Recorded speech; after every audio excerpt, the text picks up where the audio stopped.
I didn't allow myself to dream for years. And once I started dreaming and being like, what do I want my life to feel like and be like? That was it. Getting very clear on that allows us to buffer some of those setbacks. Obviously, setbacks are going to happen, failures happen. But when we say that dream is more meaningful than the setback, it keeps us moving forward towards it. And maybe you don't know how to get there, and that's okay. You don't have to know how. But the thing is that when we take a moment and really allow ourselves to feel like as if that was real, what would it look like? What would it feel like? Envision it as clearly as you possibly can. What we're doing is allowing our subconscious mind, the mind that literally drives 95% of our thoughts, behaviors, everything, to experience a different reality.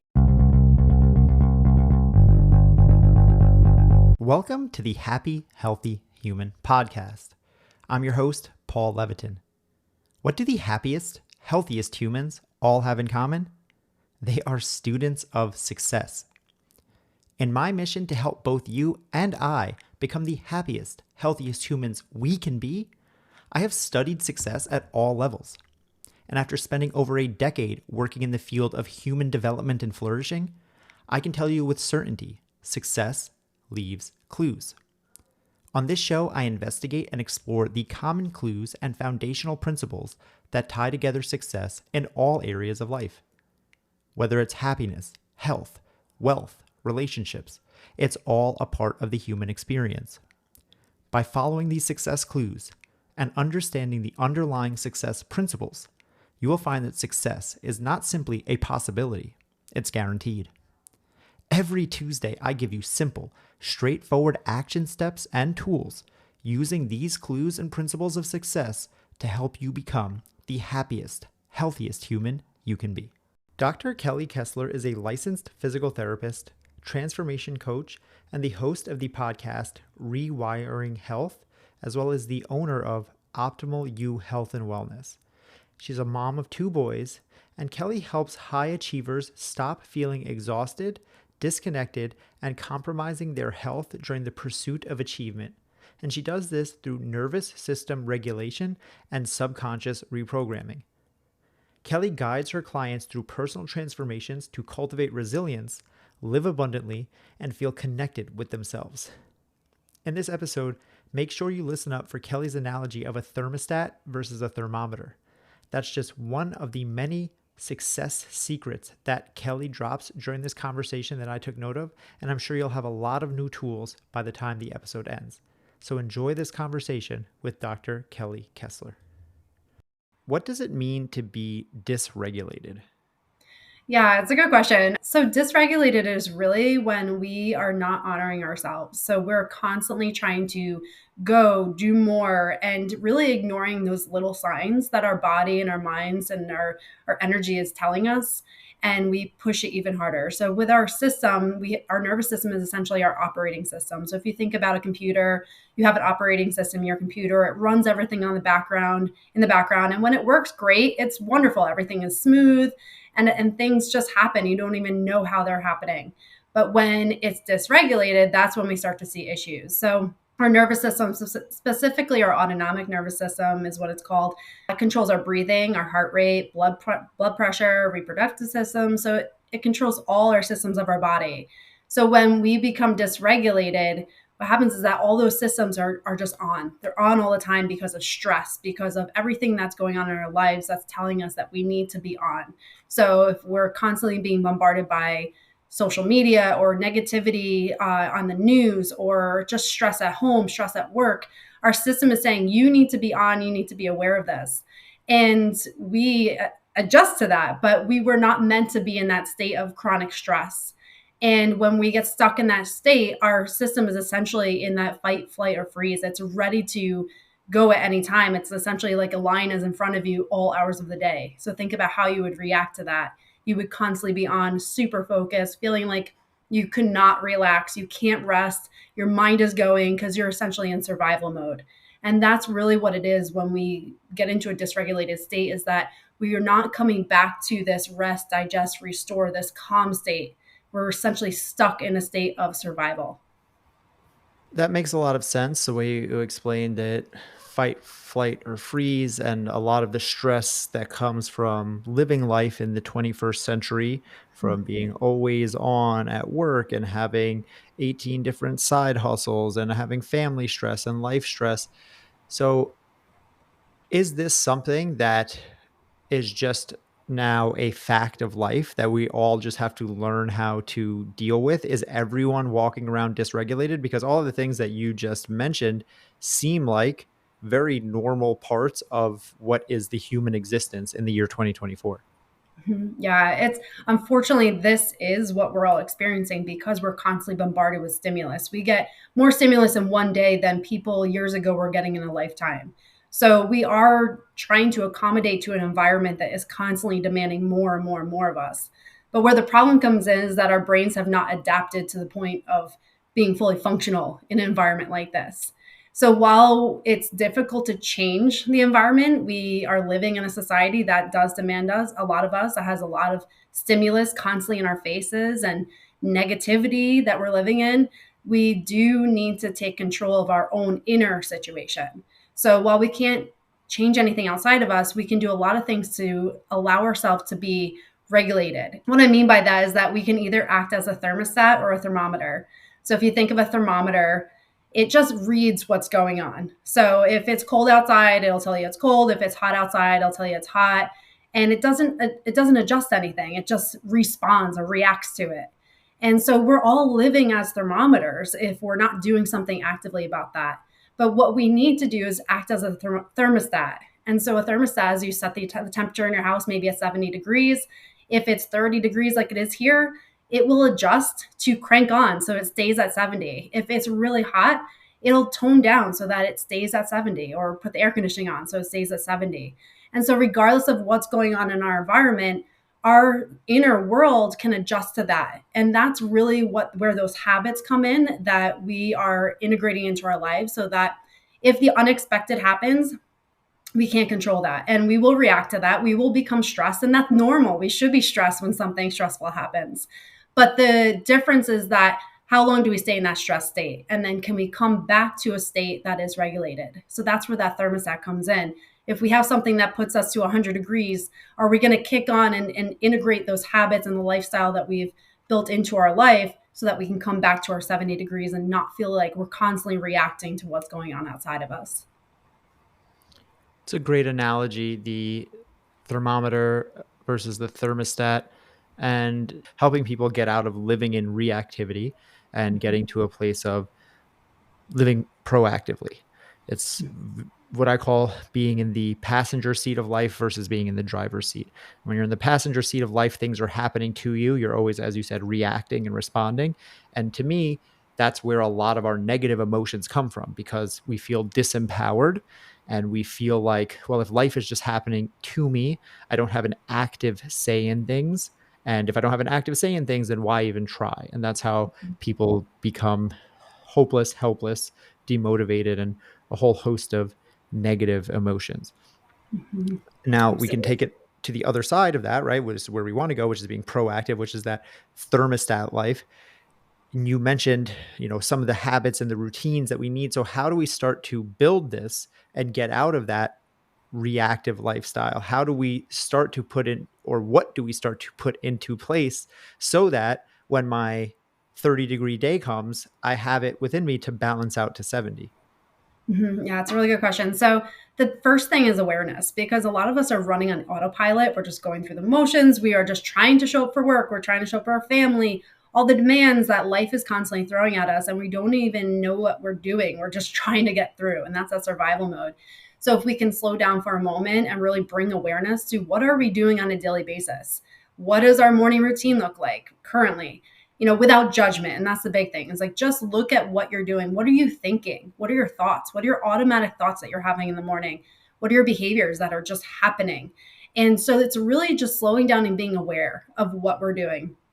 And that's where we can start to make those changes, because now if we're aware, like, oh my gosh, I think this every time in the morning, like, you're just, today's gonna be a hard day, I'm gonna really struggle through this, oh, that's gonna be awful. Like, are we starting our day out like that? Because now we're setting it up where our brain is literally going to make that happen, or find things to make that real. It looks for evidence throughout the day to make that real. Or are we starting our day with like, okay, if the unexpected happens, I'm going to make the best of it. I'm going to learn today. Today, I'm going to be a better person at the end of the day than I am right now. And then our brain will find ways to make that real because it's constantly looking for evidence. So it's that awareness that we have to bring to ourselves in the start of the day and throughout the day that is really the first thing we have to do. And then once we're aware, now we can start making adjustments. So there's going to be adjustments that need to be made in your mindset first and foremost, because that's going to direct your behaviors. So that's where a lot of these belief systems come in. What are the beliefs that we're holding that we've maybe held for the last 40 years that aren't serving us? So it takes a lot of work to dive into that. But then it's also the behaviors. What are some of the behaviors we're doing throughout the day? So one example would be like, do you keep your phone on your bedstand and you roll over and you pull your phone up, and now, the news tells you everything that happened wrong in the world and all the negative things, and that's the first thing you see in the day. And then do you maybe go downstairs, grab your coffee, and then now you put the news on. You're getting more negativity into your day. And then you rush out, go to work, and you come back and you put it on again. So these would be some of these habits that maybe don't serve you in the best way possible, but it's that awareness of like, what are small changes we can make? So in that instance, maybe we put the phone somewhere else so that you're not looking at it. Wait 30 minutes before you look at the phone and really allow that time to set an intention for the day. How do you want to show up? And so that can be one of those small adjustments that you can make to really allow yourself to have a better start. And there's a lot throughout the day that you can go through, but that's just one example that I think is pretty common for a lot of people to really have the phone there and always be exposed to things that are going on outside of them. Yeah, it's a great example. And as you said, being bombarded with all of the negativity of the entire world in your palm in any instance is an extremely powerful thing that I don't think we quite grasp or grapple with yet. But something that I've heard you talk about on other podcasts and in some of your content online is resiliency. And, we can talk about the small habits, the extra glass of water and the put your phone 30 feet away from your bed, or no blue light after 9 o'clock. And all of these things matter and they exist for a reason. But at a certain point, we have to shut up or go. Do it or don't. Draw a line in the sand, whatever you want to say. And that's how I think of like resiliency. It's like, do we do things in the face of all of the reasons we have not to do it? Because there's always a reason not to do the thing too. So that resiliency is something that we can cultivate maybe, or build or grow. So I'm curious, how do we start to get to be a more resilient person if that hasn't been who we've been in the past? Mm-hmm. Yeah, it's a good question. So really resiliency starts with your values. And so for many people, we don't even know our values because again, we're living in autopilot. So it takes again that moment to be like, what is valuable? So some of mine are connection, growth, autonomy. So those are valuable to me. Those are the things that get me going. Like if there's an opportunity for growth, I'm there. If there's an opportunity to connect with myself or others, I am there. Autonomy, I love to have autonomy. I want to be my own boss. Like I want to do what I want to do in my life because life is short. So those are just some of my values that anchor me down and get me going. And it's important that we recognize our own values. They're very individualized. Everyone is going to come to life with different values that are really pull at the heartstrings, like something that's so meaningful. And some other ones may be family, love. There's a lot of values that we can really hold, but anchoring ourselves down with just maybe 5 values is really the best part to start to build resiliency. Because now when you have these situations that come up, like the unexpected, that you could easily be like, I'm just going to go back to bed. Like then now you can say, okay, that is valuable to me. That is something that is meaningful to me. And I'm going to act, even though there's that part of me that doesn't want to, or I'm scared to, or there's a lot of fear around it. So that's part of it is anchoring in our values. But another part of it is projecting. So what do we want our life to look like? And what does that feel like, even more importantly? So this is another thing. Like for years, I went and lived in autopilot. I was just going, what's the next best step? What's the next best step? Like, okay, I'll do this job. Okay, I don't like this job. I'll do this job. I'll get this degree. So we're just going to the next step. But like, I didn't allow myself to dream for years. And once I started dreaming and being like, what do I want my life to feel like and be like? That was it. And so getting very clear on that again allows us to buffer some of those things, those setbacks. Obviously, setbacks are going to happen, failures happen. But when we say like that dream is more meaningful than the setback, it keeps us moving forward towards it. Extremely powerful. And I appreciate you bringing this up about dreaming and how we kind of go through life just from one thing to the other to the other. And I'm curious for those listening and also for myself, because my initial gut reaction when I hear you talking about that, like in my head, I'm like, yeah, like it would be nice to dream. It would be nice to go after all this stuff, but I have shit to do. I have my life is in shambles right now, and my back hurts, and my mom is like this, and my cousin is like this, and my job is like that. And in the past, when I've set big, audacious goals, when I've dreamed big, it's only come back to crumble on me. It's only set me up for disappointment and failure. Why or how can I focus on something theoretical all the way out years in the future when I have so much to deal with right now? Mm-hmm. Yeah, absolutely. And that is absolutely a life. And I have been there where it's like, I'm just trying to survive. You know, there was a moment in my life, I was building a house. I was pregnant with my first son. I was driving an hour to and from work each way, working long hours with a population that was extremely draining to work with as a physical therapist, feeling like, I had student loans. I had so many things that were just piling on top of me. And I felt like I couldn't escape that. So I feel and understand that pressure where you're like, how do I even do that when I'm in survival mode? So it is not to downplay how easy this is. It's not an easy thing, but if you can set an intention to just do the smallest step forward towards that, that's really what it is. And it's not that you're just like, oh yeah, of course I'd love to have a house in Maui and I would love to make $1 million, and that's fine. That's not really what this is about though. What it is about is that you visualize your ideal life. You take 5 minutes every day to sit and close your eyes, take a deep breath, and just visualize your life as if it were actually true. So maybe for someone listening, it is like working 20-hour week and having abundance and not worrying about finances and being able to be present with your kids and not having to hire a nanny or use daycare. Like maybe that's your dream situation. And maybe you don't know how to get there. And that's okay. You don't have to know how. But the thing is that when we take a moment and really allow ourselves to feel like as if that was real, what would it look like? What would it feel like? Envision it as clearly as you possibly can. What we're doing is allowing our subconscious mind, the mind that literally drives 95% of our thoughts, behaviors, everything, to experience a different reality.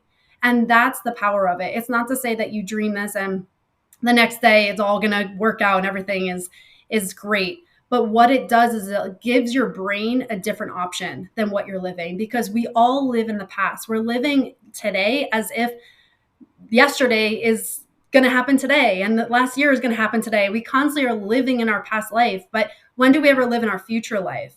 And even if it's 5-10 minutes a day that you allow yourself to dream, sit in that, visualize it, now you're teaching your brain that there is another option, there's another possibility, and you don't have to have the roadmap to it right now. Your brain will literally start to try to figure that out for you, because now it's going to filter the world to see more opportunity, more possibility, rather than living in the past life of yourself.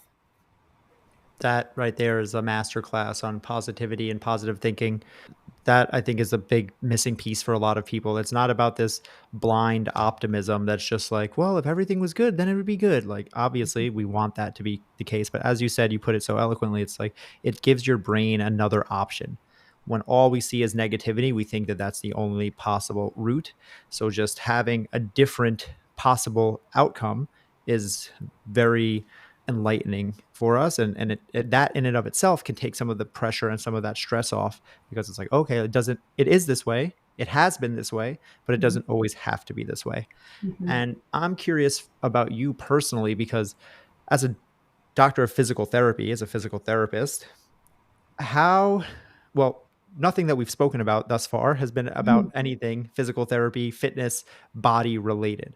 So I'm Mm-hmm. curious how you started to look at things so differently, where a lot of what you talk about and the way that you help people isn't exactly about changing what's going on in their body, but more changing what's going on in their mind. Yeah. So I worked as a physical therapist for 7 years. And while there was a lot of benefit to it, what I found is that no matter how much I gave people the right tools, they weren't changing. And it became very frustrating because I saw the potential in people and I'm like, you're capable of so much more, but they still weren't changing because I could give them anything, that was right and would help them. But unless you feel it inside, unless you change your mind, unless you change the driving beliefs, nothing's going to change. And so that became a very frustrating place to be in the world of physical therapy for me and my experience is like there's deeper work that needs to be done here. It's not we can't just end on the surfacey stuff. Like I can give you all the things and it still may not change. And again, this is not, for every aspect of physical therapy. There are definitely some things that like are quicker, more acute. You can improve them very quickly with the right things. But as far as behavior and lifestyle and the population I was working with at the time, it became very frustrating that there were people who had a lot of potential to grow and become a better version of themselves, and they weren't. And all in the same time, like I said, I was working as a physical therapist for years, and at the same time, like I was feeling like I was not living up to my potential. Like I had more to give, and I always felt that. And I felt like it wasn't what I was doing was not truly resonating with me because, like I said, throughout my life, I was just doing the next logical step, the next logical step.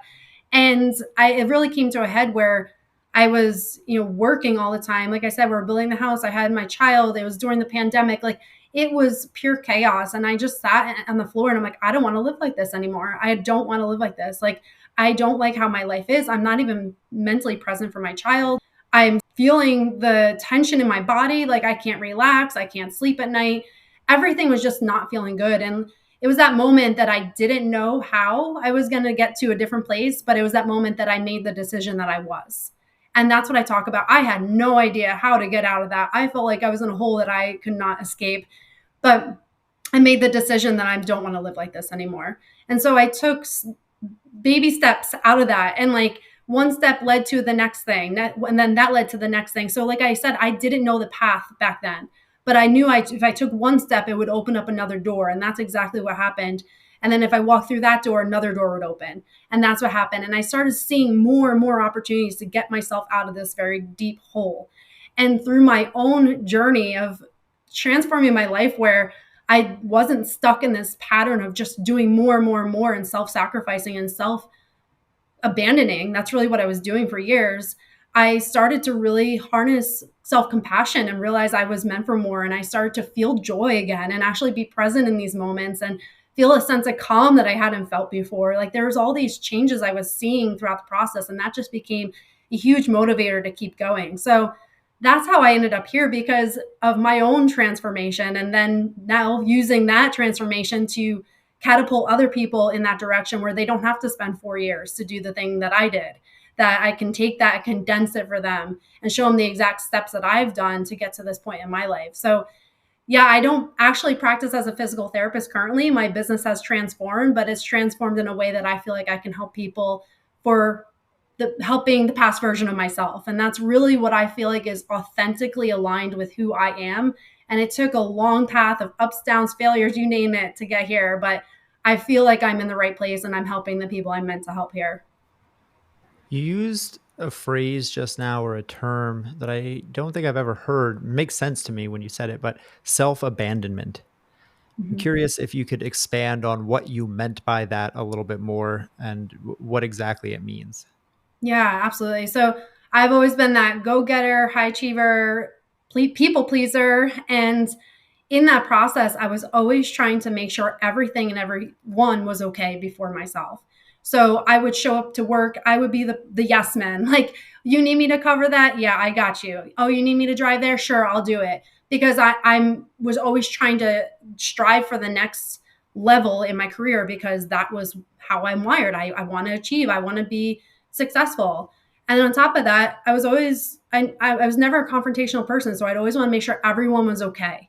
Are you okay? I would never want anyone to feel like they weren't heard. I was pouring myself into everybody else and making sure they're all okay. And I did this for years, not even realizing how much I was compromising myself in the process. And that's really where that self abandonment comes from. And that while we're trying to take care of everyone and everything, we're forgetting about ourselves. And that's exactly what I did for years. I was allowing my health to decline because of stress. I was allowing my inner peace to be non-existent. I was not enjoying aspects of my life because I was making sure other people were okay. And unfortunately, this happens all too often where we're trying to do, quote, the right thing, but yet in the process of doing what, society says is honorable and wonderful, and it is great to look out for other people, we can't abandon ourselves in the process. And that's really what I was doing. And I recognize that now. It's always easy, or easier at least, with hindsight. Mm-hmm. Everyone can see what they did wrong. Hindsight is 2020, as they say. And you mentioned, when you were at that point in your life, when you were at your lowest and it felt like the world was crumbling around you, you just kind of made a decision like, this isn't what I want. This isn't how I'm going to live. I don't know how I'm going to get out of this, but I trust that I will figure a way out. And a lot of that comes down to exactly that word, trust. Mm-hmm. So, how do you start to build that trust within yourself? Like, to do that, you have to have some level of self belief that, like, I don't know, but I'm going to figure it out. So, where did that come from? Is Mm-hmm. that something that you've always had? Yeah, it's looking back, I do think it was part of who I am as a person, but it's also something that I've worked very hard to cultivate in my life. And so at that moment, even though I was in a really, really low place, I could look back and be like, well, I set an intention. Like I wanted to go get my degree in exercise science. I did it. I wanted to get a degree in kinesiology. I got my master's kinesiology. I did it. I wanted the doctorate in physical therapy. I did it. So I looked back on things that I had accomplished, even though they weren't as meaningful at that time. It wasn't about what the outcome was, it was about who I was in the process. And so, who I was in the process was that someone who didn't stop until they figure it out. I was someone who learned, someone who was open to learning. I was someone who was open to becoming a better version of myself. I was someone who was open to growth. And so I looked back on those things, not the outcomes of what I did, but more the process. And so I looked back on the stories of my life and realized like I've always been able to figure it out, even though I didn't know how to do it. I've always been someone who's focused on growth, even though I didn't know how to do it or what the path was. So I allowed those stories to be ones that fueled me in that process rather than hinder me. Like I will tell you back then, I did look at like, oh my God, I wasted all this time and I don't even want to do what I do. There was a lot of that thought process, a lot. And a lot of regret for like, I, put myself in all this debt for this degree and I don't even like what I do right now. And, there's so much of that thought process. But then I had to also kind of be like, I can wallow in this, but this is just keeping me in a very, very stuck place. And I did spend plenty of time. I don't want to say like it was like, okay, all of a sudden I had this epiphany and life was great. It was not like that. But I was so sick of feeling like I was stuck, feeling like I was trapped. I really felt trapped that I was like just grabbing at whatever I could. And so those stories were one of those things that I grabbed at, like, how can I anchor this down, this become the root of the tree that I'm going to start to grow. And that's really what it was. But it's a battle. I don't want to have anybody listen to this and think that it's easy. It wasn't easy, but you got to dig down deep in those moments where life is not how you want it and you're not feeling the way you want to, and realize that like you are more capable than you think you are in that moment, and start searching for those stories that tell you that you are. Start searching for those stories that of all your success in your life, even if it's small. What's the smallest thing you've done that you put your mind to and it did work out for you? And those are the things you got to anchor onto in those really, really tough moments. It's great advice. And I'm curious if in those moments, especially when first getting started, if you experienced any of what I heard from you first this term, but self care guilt. Oh my gosh, yeah. And it's still something that I still struggle with. And I'm not to say that like, oh yeah, everything is great. Like I'm a mom of two boys and it still comes up where I will go do something for myself and be like, oh, I should really be with them right now. I shouldn't be doing this. I shouldn't take the time. So, but I'm aware of that. I'm very aware that that's a patterning within me. But when I got started, 100%, I had so much self-care guilt. And really what was a catalyst for me to help remove myself from that was that I ended up hiring a business coach in 2021. And part of the program for the business coaching was a self-care aspect of it, where you commit to doing self-care. So it became something almost bigger than me, that this self-care is part of this program that I invested a lot of money into, So I'm like, I need to do everything I can do in this program because I invested a lot. And so that really for me was a big eye opener, where like I put the money on, and it forced me to realize that like I need to give myself to be the priority, give myself permission to be the priority rather. And that was a big catalyst in removing myself somewhat from that self-care guilt. But I would be lying if I said it was gone from that. I still experience that, but I'm aware of it, and I work through that every time it comes up if I do experience that guilt of taking care of myself. You mentioned that it still comes up from time to time. You kind of can maybe talk your way out of it mentally, but how much self-care is necessary or reasonable? Like, where do you strike that balance between, you know, this is a necessary thing for me, I need to, my life matters, I matter, versus like I still have other priorities and everything can't be sunshine, rainbows, and smoothies. Yeah, so I can kind of just want to start with like saying how I work through that guilt, because it's more than just changing, like more than like a surfacey thing. It was one of those self-limiting beliefs that I realized. And for me, my old belief was that if I'm doing self care, it's less time with my children. And so I'm not putting them first. My new belief and what I've cultivated and worked through is that when I'm taking care of myself, I'm a better mom for my children. When I'm taking care of myself, I'm showing them by example that they should be taking care of themselves. So when then they grow up, they don't have to deal with the things that I dealt with that self abandonment. So by me taking care of myself, I'm actually being a better mom for them, and I'm leading by example. So that has been a huge belief shift in me that has allowed me to prioritize the self-care. So it becomes a non-negotiable for me. So what I do, and self-care, I want to just preface it can look a lot of different ways, so it's not a day at the spa. Self-care is taking a moment for yourself, sitting in your emotions. It's journaling, it can be breath work, it can be a lot of different things. So for me, I anchor every day with bookending my day in the morning and bookending my day in the evening. So I have a morning routine that I do every single morning. I have 10 minutes at least for myself. And that's a minimum. If there are days that where it works out better, I can do more, but I am taking that 10 minutes in the morning. So right now, my 1 year old is getting up early. It's been a little challenging in the morning, but I still have that time in the morning. That still is a non negotiable. In the evening, I still anchor it down with 10 to 15 minutes. And then I have little practices throughout the day. So if I'm feeling stressed, I do some breath work. I do some body shaking. So shaking, literally shaking the tension out. And there's a lot of benefit from that. Yeah, for your nervous system, it actually allows you to transition to that parasympathetic, like rest, digest. There's a lot of different things. I journal every night. I read self-development books or personal development books every night. The morning, I'm starting off with meditation. I also do a visualization later in the day.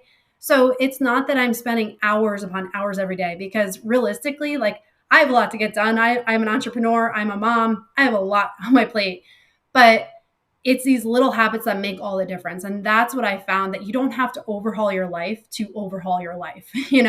You just have to anchor yourself in these little things that teach your body and your system and your mind that you are showing up for yourself every single day. And it takes some of that stress off your system, where it's like, well, will you take care of me? Will you acknowledge me? It's like that kid that says, mom, mom, mom, mom. And it's like, it will want that until you acknowledge it. So it's like once you acknowledge that you're taking care of yourself, your system kind of lets off a little bit and allows you to start to open up to new possibilities. But it's those little things. So again, bookending your morning, night, and then having little things throughout the day.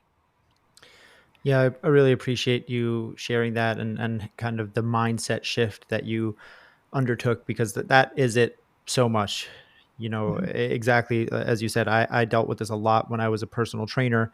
I would have moms and dads come into the gym and they'd be like, well, how can I take time to work out? My kids, I have to be spending Mhm. time with them. How can I spend money on a trainer? Because there's still so much, but it's something I say on this show all the time is, a rising tide raises all ships. And the version of you that your kids need is the best version of you. It's not a dull, muted, dead-eyed, overweight, knees hurting, back hurting, whatever it is version of you. It's the version of you that is the full of zest, full of life, full of energy. And that starts with, the cliche, secure your mask. You can't pour from an empty cup. Whichever one you like, use it, because they're all cliches that exist for a reason. And we all come to this conclusion eventually, because we realize it's like, oh, I can't keep giving when I have nothing left to give. And, again, having these small habits that you can lean on, especially when you're so busy, right? That's why I appreciate you sharing this as a busy mom of two, entrepreneur. It's like you have all the excuses in the world to say that you can't. And that's why I think it's not only important to have these small, what I call foundational cornerstone habits, but I think that it's more important because, of course, you can, as you said, revamp your life by revamping everything. You could tear everything down to the studs and rebuild everything from the bottom up. It's like, why would you want to do that if you can find some space just from a 5-minute morning routine, just from doing some squats while you put the baby down for a nap, just from reading 10 minutes a day or something like that? It's like, I always, when I work with people, when I coach people, it's like, of course I could give you this crazy routine that's going to get you results. My goal is to find the easiest, simplest routine that's going to get you results, because that's going to be the thing that you're going to stick to for the longest time. And that's how real lifelong change has happened, is created. It's through sustainable results over time. It's not through doing all of this change thrown at you at one shot. So I really appreciate you just sharing that and giving us like a real world look at, like, again, you're a mom, you're busy, you're an entrepreneur, you got a lot going on.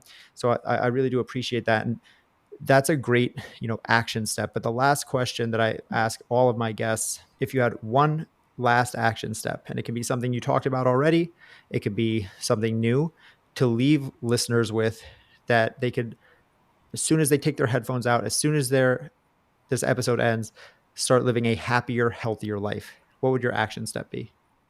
Yeah, I would say take a moment to just sit with yourself. And it may be hard. This was something that was really hard for me as like someone who their default was like negativity. Like if I took a moment of space, like I would just get into like a negative thinking loop. And I'm like, well, why do I want to spend quiet time with myself? But it's in those moments that we learn the most about ourselves. So if you can be an observer in your own life in those quiet moments, so take a step back and without judgment, if something negative comes in your mind, say, I wonder what that means, or is that true? And that was a big thing for me. Is that true? Because for years I thought every negative thought was true in my life. And now I realize that's not true. So if you can take those quiet moments, listen to your thoughts, question them, and then really start to learn from them and how you can move forward, that's huge. But again, don't believe every thought you have. And that was a real big thing for me. Don't believe every thought you have, because especially if you tend to get into a negative loop, which many of us do, unless we're intentional about it, you're going to think that there's something wrong with you. And there's not. It's just that this is how our brains are wired. And when you start questioning it, you start to release yourself for more.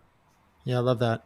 I mean, is that true is one of the most powerful sentences that you could ever learn. If you take nothing else Mm-hmm. from this episode, nothing else for the rest of your life, I mean, that one thing will change your life. If you, every Mm-hmm. negative thought, if you just add that sentence at the end of that, is that true?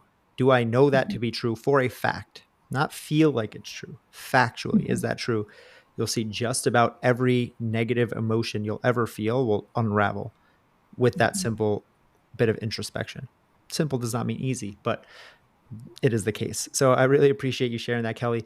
Last thing, if people want to get to know you, I have your podcast, your website, your social media, all in the show notes. So anyone listening, go and click through Kelly's stuff. Go check out her Instagram, social media. But where's the best place if people want to talk to you, ask you a question? Where should they go? Yeah, best place is my website. It's optimalu, healthandwellness.com. Amazing. Thank you so much for being here, Kelly. I really enjoyed this conversation. Mm-hmm. That's it for today. Thanks for listening. If you enjoyed this episode or got value from it, you can support the show by sharing it with a friend and giving them the gift of a happier, healthier life. You can also leave a rating and review on Spotify or Apple Podcasts. That helps boost the show on those platforms so more people can discover it and we can all grow together. I'll see you back here every Tuesday and Thursday morning. And until then, stay happy, stay healthy.